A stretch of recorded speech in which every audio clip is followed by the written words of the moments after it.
जिल्ह्यामध्ये माननीय अमितभाई शहा यांनी भाजपची जबाबदारी घेतली त्यावेळेस आम्हाला अमितभाईंनी बोलवून सांगितलं की आमची इच्छा आहे प्रत्येक जिल्ह्यामध्ये प्रशस्त कार्यालय भाजपचं झालं पाहिजे आणि त्याकरता तुम्ही प्रयत्न सुरू करा।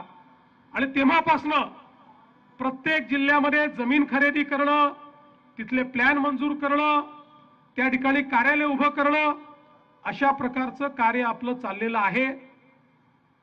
एक गोष्ट मात्र निश्चितपणे आपण पाळली, कुठेही सरकारी जमिनी घ्यायच्या नाहीत, कुठेही इल्लीगल बांधकाम करायचं नाही, 100% परवानग्या घेऊनच भाजपचं कार्यालय तयार झालं पाहिजे।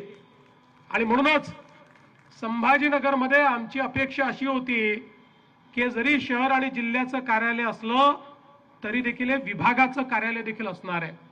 छत्रपती संभाजीनगर हे विभागाचं त्या ठिकाणी प्रमुख स्थान आहे, विभागीय मुख्यालय आहे। आपल्या बैठका विभागाच्या मराठवाड्याच्या इथे होतात। वेळोवेळी मराठवाड्यातल्या कार्यकर्त्यांना छत्रपती संभाजीनगरला यावं लागतं आणि म्हणून या ठिकाणी आपलं जे कार्यालय आहे ते प्रशस्त असावं।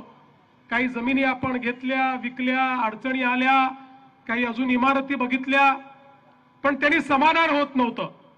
आणि मग मध्यंतरीच्या काळामध्ये अतुलजी ही जागा मला दाखवायला घेऊन आले आणि त्यांनी सांगितलं की ही जी जागा आहे अगदी एअरपोर्टच्या जवळ आहे, जागा प्रशस्त आहे, पुढच्या काळात या सगळ्या भागामध्ये खूप मोठ्या प्रमाणात विकास होतोय, भर रस्त्यावरची जागा आहे आणि म्हणून ही जागा आपण घेतली पाहिजे।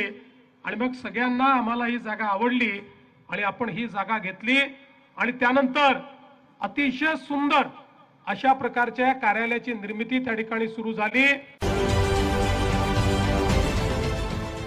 देश विदेशातील प्रत्येक घडामोडींचे लाईव्ह अपडेट मिळवण्यासाठी आता साम टीव्हीच्या सर्व सोशल मीडिया प्लॅटफॉर्मला लाईक, फॉलो आणि सबस्क्राईब करा।